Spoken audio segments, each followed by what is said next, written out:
balitang entertainment. Naku, ito na nga, viral ang video ni Catherine Bernardo habang kinakanta.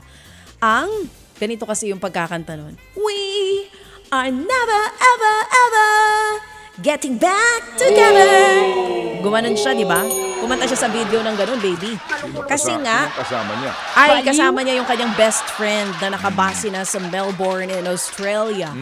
Nanood nga po kasi siya sa The Eras Tour ni Taylor Swift. Todo kantang aktres habang nanonood. Parang ang saya-saya niya, no? Ang saya-saya niya, talagang living the life siya ngayon. Okay. Nauna namang sinabi ni Catherine na Daniel naman, papunta ng Vietnam. Ganyan, di ba, pag bagong breakup talagang, this is the time to, explore. Yan ang freedom na meron sila ngayon. Ang comment tuloy ng ilang netizens, baby, naku, pahiwatig yata talaga ito. Na wala ng second chance for Daniel. Tigil mo ng bangayan. Nauna namang sinabi ni Catherine na no looking back, only moving forward. Yes, oo. Nang At saka, maghiwalay di ba, sila siya? ni DJ. Di ba, tsaka ano siya? Akala ko tinawag sa entablado eh. Hindi! Ikaw talaga. Magtatatlong buwan na.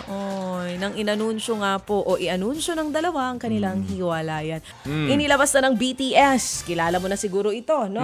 Pinatutugtog natin ang mga songs nila. Ang teaser para sa paparating na dance documentary ng miyembro ng grupo na si J-Hope.